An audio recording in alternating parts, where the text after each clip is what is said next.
भाषा वह साधन है जिसके द्वारा मनुष्य अपने विचारों को दूसरों तक भली भांति प्रकट कर सकता है और दूसरों के विचार स्पष्टतया समझ सकता है। यह कथन किसका है? तो दोस्तों इसका सही उत्तर हो जाएगा कामता प्रसाद गुरु।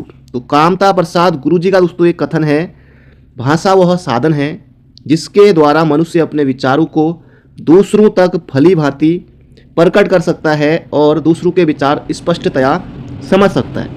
अगला दोस्तों प्रश्न है, ये कथन है तो इस तरह से आपको याद रखना है। ये अगला दोस्तों प्रश्न है, एक शब्द यहाँ पर पूछा गया है, देखिए कितना छोटा प्रश्न है, रिपोताज किस भाषा का शब्द है? अच्छा दोस्तों प्रश्न है, रिपोताज दोस्तों किस भाषा का शब्द है? तो फ्रांसीसी भाषा का शब्द है।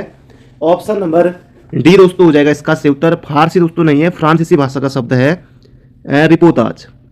अगला दोस्तों प्रश्न है, देवनागरी में अ की 12 खड़ी का सुझाव किसने दिया था? दोस्तों ये भी अच्छा प्रश्न है।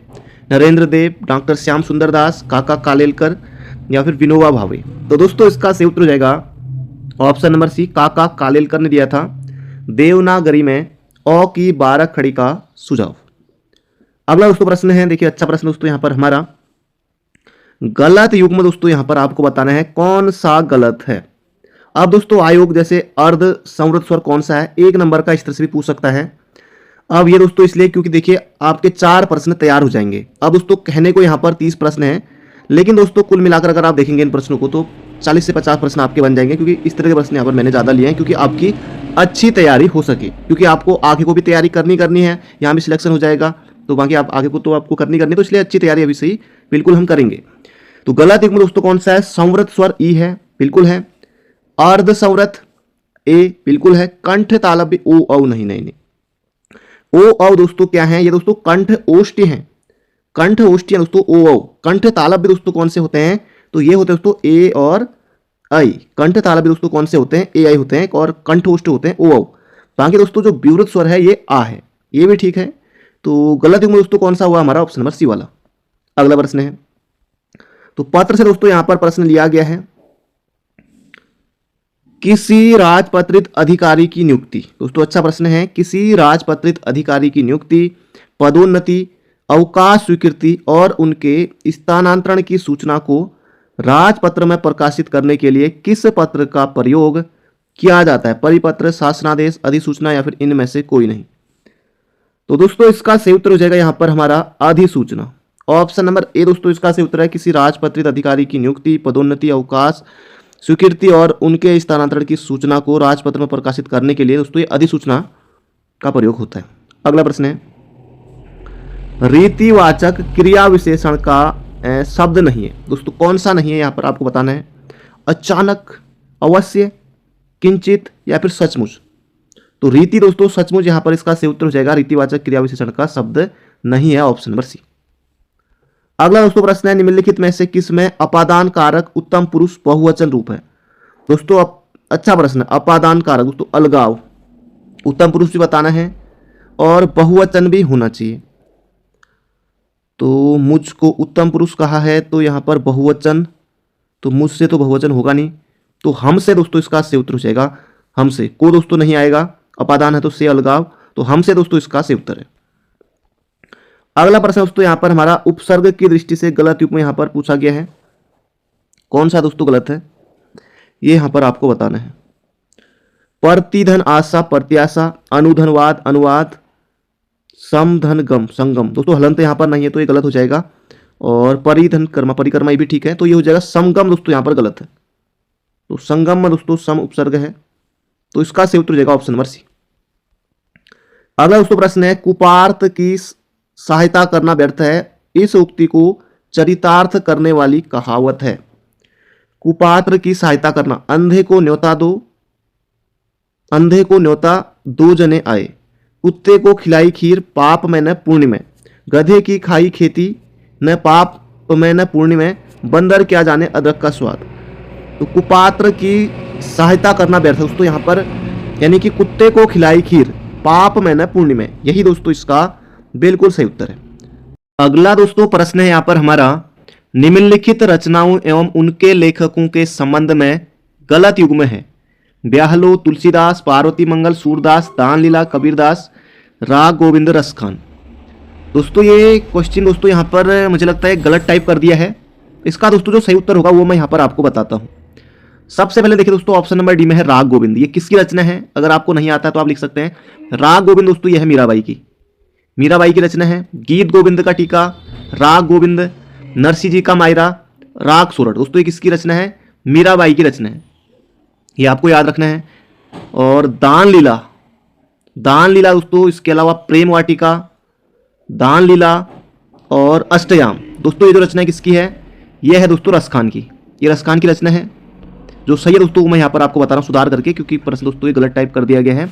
और पार्वती मंगल, दोस्तों पार्वती मंगल है गोस्वामी तुलसीदास की, पार्वती मंगल। इसके अलावा रामचरितमानस, कवितावली, गीतावली, दोहावली। पिछली बार दोस्तों दोहावली ही पूछा गया था या गीतावली पूछा गया था, कोई ना कोई एक पूछा गया था। तुलसीदास की रचना, एक रचना पिछली बार पुलिस कांस्टेबल में जरूर से पूछी गई थी, निश्चित रूप से पूछी गई थी। आप पेपर देख सकते हैं, मैंने अभी हाल ही में कराया है, पूरे 800 प्रश्न, पूरे 8 पेपर कराए हैं। ब्याहल दोस्तों जो रचना है ना, ये किसकी है? ये सूरदास की है, सूरदास की दोस्तों रचना है। ब्याहलो, साहित्य लहरी, सूर सारावली, नल दमयंती, गोवर्धन लीला, सूर पच्चीसी, भ्रमर गीत, ब्याहलो। एक प्रश्न दोस्तों आपको कमेंट बॉक्स में बताना है कि सूरदास के गुरु कौन थे, और हो सके तो तुलसीदास के गुरु कौन थे, ये भी कमेंट बॉक्स में जरूर से बताइएगा। ये प्रश्न आपके लिए है।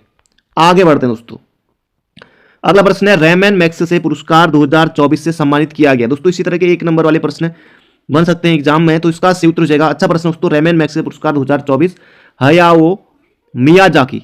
ऑप्शन नंबर दोस्तों 20 का सटीक उत्तर है। अगला प्रश्न दोस्तों यहां पर देखिए, 3 प्रश्न दोस्तों आपके तैयार हो जाएंगे। यहां पर निम्नलिखित कथनों में से कूट के आधार पर सही विकल्प चुनिए। 2011 की जनगणना के अनुसार धार्मिक समूह में जैन धर्म में सर्वाधिक साक्षरता दर आंकी गई है। अगला है भारत में कपड़ा उद्योग में अधिकतम श्रमिक कार्यरत हैं। और अगला दोस्तों प्रश्न है जैतपुर परमाणु संयंत्र। दोस्तों ये 1 नंबर के लिए पूछा जा सकता है कि जैतपुर परमाणु ऊर्जा संयंत्र कहां पर है। तो दोस्तों ये जो है दोस्तों महाराष्ट्र में, दोस्तों ये कहां पर है? महाराष्ट्र में। तो 3 वाला दोस्तों भैया गलत हो जाएगा, 3 इसमें, 3 इसमें, सभी सही करेंगे नहीं, तो ऑप्शन हमारा दोस्तों हो जाएगा सी वाला। और जैन धर्म की दोस्तों जो साक्षरता दर है ना वो कितनी है? 94.9% है। तो इसका सही उत्तर हो जाएगा 1 और 2 सही है, क्योंकि जैतपुर परमाणु संयंत्र दोस्तों ये कहां पर है? ये महाराष्ट्र में है, तो ये आपको याद रखना है। तो एक साथ दोस्तों 3 प्रश्न आपके तैयार हो गए। अगला प्रश्न दोस्तों देखिए यहाँ पर, ये दोस्तों सिंपली आयोग इस तरह से पूछ सकता है कि भारतीय राष्ट्रीय कांग्रेस की स्थापना कब हुई, या बंगाल विभाजन कब हुआ, मार्लियामेंटो सुधार, मॉन्टेग्यू चेम्सफोर्ड सुधार, अशोक आंदोलन। तो यहां पर दोस्तों आपकी बेहतर तैयारी हो सके इसलिए दोस्तों इस तरह के प्रश्न लिए हैं। तो यहां पर दोस्तों आपको बताना है कौन सा सही सुमेलित नहीं है। दोस्तों ये यहां पर आपको बताना है। कांग्रेस की दोस्तों स्थापना कब हुई थी? 28 दिसंबर 1885 को हुई थी। बिल्कुल दोस्तों सही है ना, कोई दिक्कत नहीं होगी। बंगाल विभाजन 1905 में ही हुआ था। मार्लियामेंटो सुधार दोस्तों 1909 का ही है। असहयोग आंदोलन दोस्तों कब हुआ था? 1920। तो इसका दोस्तों सही उत्तर हो जाएगा यहां पर हमारा ऑप्शन नंबर डी, दांडी मार्च 30 में। अगला दोस्तों प्रश्न है बीडी सावरकर के संबंध में यहां पर आपको बताना है, बीडी सावरकर के संबंध में दोस्तों यहां पर आपको बताना है।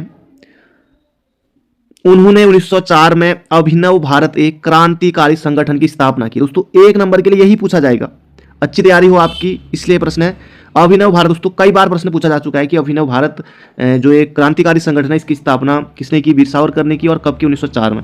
एक तो सही है, अब भी ऑप्शन कट जाएगा क्योंकि यहां पर 2-3 है। अगला है उन्होंने राष्ट्रवाद को प्रेरित करने के लिए मेजनी की जीवनी लिखी। दोस्तों ये भी ठीक है, तो 1 और 3 ये भी कट जाएगा क्योंकि 1-2 यहां पर सही है। अभी तक दोस्तों देखिए 2 ऑप्शन ऐसे हट गए हमारे, क्योंकि दोस्तों ऐसे प्रश्न में ऐसा ही करना होता है, बिल्कुल लल्लन टॉप ट्रिक लगानी पड़ती है। जैसे दोस्तों सीटेट में हम करते हैं, या फिर जो यूजीसी नेट का दोस्तों एग्जाम होता है उसमें भी इसी तरह से दोस्तों कूट वाले रहते हैं ज़्यादातर, बाकी और एग्जाम में भी, तो यही लल्लन टॉप ट्रिक दोस्तों ये लगानी होती है। ब्रिटिश कैद से बचने के लिए नौकायन जहाज से समुद्र में कूद गए थे। दोस्तों ये भी यहां पर क्या सही है? जी हाँ दोस्तों, सभी के सभी सही है, ऑप्शन नंबर डी। अगला दोस्तों प्रश्न है दोस्तों, हालांकि बड़ा प्रश्न है, लल्लन टॉप ट्रिक से दोस्तों बिल्कुल ये हमारा सही हो जाएगा। भारत में न्यायपालिका के संबंध में दोस्तों यहां पर आपको बताना कौन सा विकल्प सही है। चलो भैया जान लेते हैं। भारत का सर्वोच्च न्यायालय विधायिका और कार्यपालिका के नियंत्रण और प्रभाव से मुक्त है। क्या दोस्तों ऐसा है? जी हाँ दोस्तों, कौन सा सही है पूछा ना दोस्तों, ऐसा तो है। तो एक वाला तो सही है, तो एक तीनों में सही है। देखिए कॉमन अंक उठे तो एक तो भैया सही है, एक तो सही है। इसके बाद दोस्तों अगला ऑप्शन है, उच्च न्यायालय के मुख्य न्यायाधीश और अन्य न्यायाधीशों की नियुक्ति राज्यपाल द्वारा भारत के मुख्य न्यायाधीश के परामर्श से की जाती है। दोस्तों इसको राष्ट्रपति नियुक्त करता है। तो यहां पर देखिए ये हो जाएगा गलत, तो बी वाला दोस्तों हो जाएगा गलत, क्योंकि दोस्तों देखिए उच्च न्यायालय के मुख्य न्यायाधीश और अन्य न्यायाधीशों की नियुक्ति राज्यपाल द्वारा, दोस्तों नहीं, राष्ट्रपति द्वारा। दोस्तों यहां पर होगा, ये गलत हो गया, राज्यपाल आ गया, तो दो वाला गलत हो जाएगा। अब देखिए दो दो किस में है, एक दो इसमें है, एक दो इसमें है, तो ये दो ऑप्शन हमारे दोनों कट जाएंगे। अब देखिए जब दो ऑप्शन गलत हो गया है तो उपयुक्त में से कोई नहीं, ये तो अपने आप ही कट जाएगा ना। तो एक और तीन दोस्तों, तीन हमने पढ़ा भी नहीं तो ऑप्शन हम सही कर लेंगे, बाकी पढ़ लेते हैं। एक उच्च न्यायालय एक अधीनस्थ न्यायालय से एक मामले को वापस ले सकता है और मामले से स्वयं ही निपट सकता है यदि वह संतुष्ट है कि मामले में संवैधानिक कानून का एक महत्वपूर्ण बिंदु है। अच्छा प्रश्न था दोस्तों, बढ़ते अगले प्रश्न की तरफ। अगला प्रश्न है, देश का पहला डिजिटल म्यूजियम अभय प्रभावना कहां खोला गया है? तो दोस्तों इसका संयुक्त जगह गुजरात में खोला गया है। ये प्रश्न एग्जाम में आएगा तो जैसे आ सकता है दोस्तों, इस तरह के प्रश्न कभी कभार पूछ लिए जाते हैं। अगला प्रश्न है, भारत में राजनीतिक समानता का क्या अर्थ है? दोस्तों यहां पर आपको बताना है, भारत में राजनीतिक समानता का अर्थ दोस्तों यहां पर आपको बताना है, प्रत्येक नागरिक को बराबरी से बारी बारी से सरकार में काम करने का मौका दिया जाना चाहिए, या फिर प्रत्येक नागरिक किसी भी राजनीतिक दल का सदस्य नहीं होना चाहिए, या फिर प्रत्येक नागरिक को चुनाव लड़ने का अधिकार दिया जाना चाहिए। दोस्तों देखिए राजनीतिक समानता का है ना, तो प्रत्येक नागरिक को चुनाव लड़ने का अधिकार दिया जाना चाहिए, ऑप्शन नंबर सी। अगला प्रश्न है, अब दोस्तों इनमें से केवल एक जनजाति भी पूछी जा सकती है, चार भी पूछी जा सकती है कभी कभार, तो आपकी अच्छी तैयारी हो इसलिए दोस्तों हम चारों याद करेंगे, भील, गद्दी, टोडा और मैतेई। दोस्तों मैतेई जो है ना, ये परसों हमने देखा था, कहां पर है, मणिपुर में है। तो कौन सा दोस्तों सही नहीं है? तो डी वाला सही नहीं है। टोडा तमिलनाडु, गद्दी हिमाचल प्रदेश में है और भील गुजरात में है। दोस्तों ये हो जाएगा ऑप्शन नंबर डी वाला। अगला दोस्तों प्रश्न है, इनको दोस्तों यहां पर आपको बताना है। अब दोस्तों कम से कम ये आपको कब कब हुए थे ये तो याद होना चाहिए, तभी दोस्तों आप इसको जो है सही सही कर पाएंगे। लाहौर अधिवेशन, राजगुरु को फांसी कब मिली, रॉलेट एक्ट कब आया, चौरी चौरी की घटना कब हुई? दोस्तों चौरा चौरी कब हुई दोस्तों? 1922 में। रॉलेट एक्ट दोस्तों कब? 1919 का है। राजगुरु को फांसी दोस्तों कब? 1931 में दी गई थी, 23 मार्च 1931 को भगत सिंह सुखदेव राजगुरु को। लाहौर अधिवेशन दोस्तों कांग्रेस का कब हुआ था? ये हुआ था दोस्तों 1940 में। तो इसमें दोस्तों पहले नंबर पर कौन सा आएगा? तो पहले नंबर 3 आएगा, 3 आएगा दोस्तों, रॉलेट एक्ट 1919 वाला। तो एक ऑप्शन कटा, सी ऑप्शन कटा, 3 के बाद चौरा चौरी, 3 के बाद 4, तो दोस्तों ऑप्शन डी बनेगा इसका सही उत्तर। Lallan top trick. आगे बढ़ते हैं। अगला दोस्तों प्रश्न है, भारत और किस देश ने दुनिया के सबसे बड़े संग्रहालय युग युगीन भारत राष्ट्रीय संग्रहालय बनाने के लिए समझौते पर हस्ताक्षर किए हैं? दोस्तों ये जगह France, option number C, sorry D. अगला दोस्तों प्रश्न है, अच्छा प्रश्न दोस्तों, एक साथ आपके यहां पर 3 प्रश्न बन जाएंगे दोस्तों। एग्जाम में भले ही सिंगल लाइन वाला प्रश्न है, लेकिन अब दोस्तों आपको आदत डाल लेनी है कि ऐसे ही प्रश्न आएंगे एग्जाम में, तो इससे भी देख लेते हैं। राज्य सरकार द्वारा पर्वतीय विकास परिषद का गठन कब किया गया? 1969 में। एक नंबर के लिए दोस्तों यही पूछा जा सकता है कि जो है पर्वतीय विकास परिषद का गठन कब किया गया? तो भैया 1969 में किया गया। अगला ऑप्शन है, उत्तराखंड क्रांति दल द्वारा गैरसैंण उत्तराखंड की राजधानी प्रस्तावित थी। क्या दोस्तों ऐसा हुआ था? बिल्कुल दोस्तों सही बात है। कौशिक समिति ने प्रस्तावित उत्तराखंड राज्य में 3 मंडलों की स्थापना की सिफारिश की थी। जी हाँ दोस्तों, 3 मंडल कौन कौन से थे? कुमाऊं मंडल, गढ़वाल मंडल और तराई के लिए भी एक मंडल बनाने की बात की गई थी, तो तीनों है, ऑप्शन नंबर सी। अगला दोस्तों यहां पर हमारा प्रश्न है, ये देखिए भी अच्छा प्रश्न है, उत्तराखंड के नदी तंत्र के संदर्भ में निम्नलिखित कथनों में से कौन सा विकल्प सही है? दोस्तों 4 प्रश्न तैयार हो रहे हैं, हालांकि होने दोस्तों प्रश्न 30 ही हैं, लेकिन 40-50 प्रश्न आपके बन रहे हैं। कुछ भी दोस्तों पूछा जा सकता है, क्योंकि उत्तराखंड हम पढ़ रहे हैं, सभी परीक्षाओं के लिए महत्वपूर्ण है। ऐसा भी नहीं है कि सिर्फ पुलिस एग्जाम में आएगा, आने वाले सभी एग्जाम के लिए महत्वपूर्ण है। राज्य में भागीरथी नदी को सास और अलकनंदा को बहु, सास बहु दोस्तों, सासवारी कहा जाता है, बिल्कुल सही है। अलकनंदा का प्राचीन नाम विष्णुगंगा है दोस्तों, ये भी ठीक है। कर्णप्रयाग में अलकनंदा और पिंडा नदी मिलती है दोस्तों, बिल्कुल सही है। 1 2 तो ये तो हट ही जाएगा, 2 4 ये भी हट जाएगा, 1 2 3 सही है, तो 1 2 भी सही है, तो 2 इसमें नहीं है तो ये भी हट जाएगा। तो ऑप्शन दोस्तों देखिए ऐसे हटाने पड़ते हैं, 1 2 3 सही है। और कुमाऊं में काली नदी घाटी को धान का कटोरा दोस्तों नहीं, कोसी नदी को दोस्तों, कोसी नदी घाटी को कहा जाता है धान का कटोरा। बाकी अलकनंदा का प्राचीन नाम विष्णुगंगा, और कर्णप्रयाग में पिंडर और अलकनंदा, और भागीरथी नदी को सास अलकनंदा को बहू, बिल्कुल सही है। आगे बढ़ते हैं। अगला दोस्तों प्रश्न है, देखिए दोस्तों, सिलगढ़ महोत्सव 1 नंबर के लिए पूछा जा सकता है, कहाँ लगता है? नौठा कौतिक या गोरा अट्ठावली, कौन सा युग्म दोस्तों गलत है, ये यहाँ पर आपको बताना है। थालू मेला दोस्तों कहां पर? रुद्रप्रयाग। सिलगढ़ महोत्सव रुद्रप्रयाग, नौठा कौतिक और गोरा अट्ठावली। दोस्तों गोरा अट्ठावली दोस्तों उसका बना है राजी जनजाति का है, चंपावत में, बिल्कुल सही है। थालू मेला रुद्रप्रयाग सही है, सिलगढ़ महोत्सव रुद्रप्रयाग ये भी ठीक है। नौठा कौतिक दोस्तों ये कहां लगता है, ये आप बताएंगे कमेंट बॉक्स में, ये आपके लिए होमवर्क का प्रश्न है। नौठा कौतिक दोस्तों डैश करके लिख दीजिएगा कमेंट बॉक्स में कि कहां पर मनाया जाता है, लगता है। अगला प्रश्न दोस्तों यहां पर देखिए, बहुत अच्छा प्रश्न है। उत्तराखंड के इतिहास के संदर्भ में निम्नलिखित कथनों में से सही विकल्प, ये दोस्तों यहां पर आपको बताना है। कार्तिकेयपुर का अंतिम कत्यूरी राजा सुभिक्ष राजदेव था, बिल्कुल दोस्तों सही है। एटकिंसन के अनुसार कुमाऊं के चंद शासकों की बहादुरी का वर्णन तारीख दाऊदी में मिलता है, दोस्तों ये भी ठीक है। परमार शासक सहजपाल अकबर का समकालीन था, ये भी दोस्तों ठीक है। और ब्रिटिश सरकार द्वारा कीर्ति शाह को CSI की उपाधि से सम्मानित किया गया था।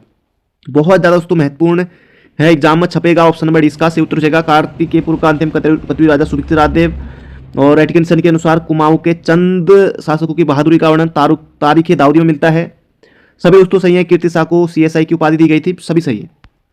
आगे बढ़ते हैं। अच्छा दोस्तों यहां पर हमारा प्रश्न है, उत्तराखंड के प्रमुख गीत एवं उनके लोक गायकों के संबंध में कौन सा विकल्प गलत है? दोस्तों देखिए गाने आपको यहां पर पूछे गए हैं। नौचमी नारायणा दोस्तों नरेंद्र सिंह नेगी जी का है। आवा गौ डोला प्रीतम भरतवाण, गोरखियों की राजा मंगलेश डंगवाल, हे कांची गजेंद्र राणा दोस्तों नहीं, गजेंद्र राणा दोस्तों वह छकनाबाद वाला है, छकनाबाद। और हे कांची दोस्तों ये अनिल सिंह बिष्ट का है, ये आपको याद रखना है। नरेंद्र सिंह नेगी का दोस्तों नौचमी नारायणा, और भी है तिरुधारा बोला, ये भी ये गाना है। तो ये गाने दोस्तों अभी हाल फिलहाल में पूछे गए, तो अब दोस्तों यहाँ पर ले लिया प्रश्न, तो इसका से उत्तर जगह ऑप्शन नंबर डी। बाकी दोस्तों इनसे बनते हैं, जैसे प्रीतम भरतवाण, नरेंद्र सिंह नेगी, मंगलेश डंगवाल, दोस्तों बड़े बड़े नाम हैं, तो इनसे प्रश्न बनते हैं। अगला दोस्तों यहाँ पर हमारा प्रश्न है, उत्तराखंड में दारमा घाटी रंग संस्कृति से जुड़ी है। उदय शंकर नृत्य अकादमी दोस्तों ये देहरादून में स्थित है? नहीं दोस्तों, ये तो अल्मोड़ा में दोस्तों स्थित है, क्योंकि दोस्तों ये मैं रोज यहाँ घूमने जाया करता था इसके आसपास, तो ये दोस्तों अल्मोड़ा में है, बहुत करीब से देखा है, अल्मोड़ा में है। तो बी तो दोस्तों जाएगा गलत, 2 इसमें है, 2 इसमें है, ये भी गलत, और 2 ऑप्शन दोस्तों हमारे हट गए हैं। और चौफुला नृत्य गुजरात के गरबा एवं असम के बिहू के समान है, ये दोस्तों है, ये है 1 3 4 यहाँ पर सही है। ऑप्शन नंबर दोस्तों सी हो जाएगा। उत्तराखंड में दारमा घाटी रंग संस्कृति से जुड़ी दोस्तों बहुत अच्छा प्रश्न है, छपेगा एग्जाम में, याद रखेगा। उदय शंकर नृत्य एवं नाट्य अकादमी दोस्तों अल्मोड़ा में है। हिल यात्रा लोक नाट्य का मुख्य केंद्र दोस्तों लखियाभूत होता है, ठीक है। चौफुला नृत्य गुजरात के जो है गरबा एवं असम के बिहू के समान है, बिल्कुल सही दोस्तों। अगला प्रश्न है, हाल ही में किस तिथि को उत्तराखंड में समान नागरिक संहिता लागू होने के कारण उस दिन को राज्य में समान नागरिक संहिता दिवस के रूप में मनाया जाएगा? दोस्तों धांसू प्रश्न है, 27 जनवरी 2024 को, बिल्कुल मोहजवानी याद रखिएगा दोस्तों, छपने वाला प्रश्न है, छपने वाला बिल्कुल। आगे बढ़ते हैं। अब देखिए दोस्तों यहां पर मैं एक ही दोस्तों योजना ले सकता था, लेकिन आपकी अच्छी तैयारी हो तो 4 योजनाएं यहां पर ले ली है, कोई ना कोई आपको निश्चित रूप से आता होगा। मुख्यमंत्री सशक्त बहना योजना 24 अगस्त 2023, अपनी सरकार आपके द्वार योजना 8 जुलाई 2023, दोस्तों ये भी ठीक है। सीखो और कमाओ योजना 23 सितंबर 2023। पशु सखी योजना दोस्तों ये कब आई थी?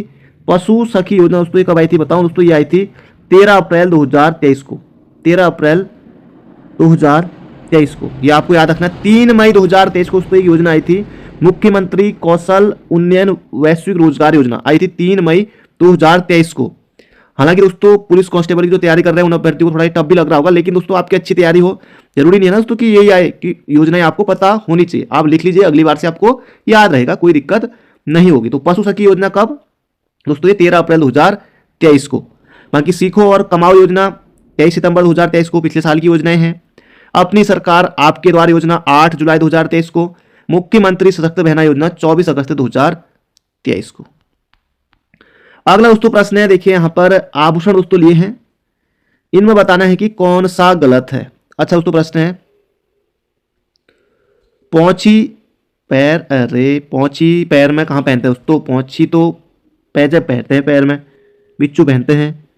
पौंची दोस्तों ये कलाई में पहनी जाती है, गुंठी ठोक हाथ में, पोंटा पैर में, बुजनी तुगेल कान में, पौंची दोस्तों पैर दिया हुआ, देखिए गलत हो जाएगा, बिल्कुल साधारण सा प्रश्न है, कोई ज्यादा दिक्कत नहीं होगी। अगला दोस्तों प्रश्न है, पौंची आपको बताइए कहां पर पहनी जाती है। अगला प्रश्न दोस्तों यहाँ पर पर्वत से प्रश्न दोस्तों पूछा गया है। अब दोस्तों एक ही नंबर के लिए इस तरह से प्रश्न पूछा जा सकता है कि जैसे हाथी पर्वत की ऊंचाई, बद्रीनाथ पर्वत, सतोपंथ, तो इनमें से दोस्तों यहाँ पर आपको बताना है कि कौन सा जो है वो हमारा गलत विकल्प है, ये दोस्तों यहाँ पर आपको बताना है। नीलकंठ पर्वत 65-97 मीटर दोस्तों बिल्कुल सही है। हाथी पर्वत 67-27 ये भी ठीक है। बद्रीनाथ पर्वत दोस्तों यह 71-40 है। और सतोपंथ पर्वत दोस्तों इसकी ऊंचाई 70-84 है। तो एग्जाम में दोस्तों देखिए एक ही प्रश्न पूछा जा सकता है कि बद्रीनाथ पर्वत की ऊंचाई कितनी है, या सतोपंथ पर्वत, या फिर बार बार आता है जैसे नंदा देवी की पूछ लेता है, कामेट की पूछ लेता है। एक एग्जाम में नंदाकोट की पूछा गई थी, नंदाकोट की ऊंचाई पूछी गई थी। तो इसका दोस्तों सही उत्तर हो जाएगा बद्रीनाथ पर्वत, तो इसकी ऊंचाई कितनी है, तो 71-40 मीटर दोस्तों इसकी ऊंचाई है। बाकी सतोपंथ की 70-84, हाथी पर्वत की 67-27, नीलकंठ की 65-97। तो ऑप्शन नंबर सी दोस्तों इसका सही उत्तर है। अगला दोस्तों प्रश्न है, अल्मोड़ा स्थित पेटसाल शिलाश्रय की खोज कब की गई और किस नदी के तट पर है, ये भी आपको बताना है। 1985, 89, 1987, 1988। कमेंट बॉक्स में दोस्तों जरूर से बताइएगा।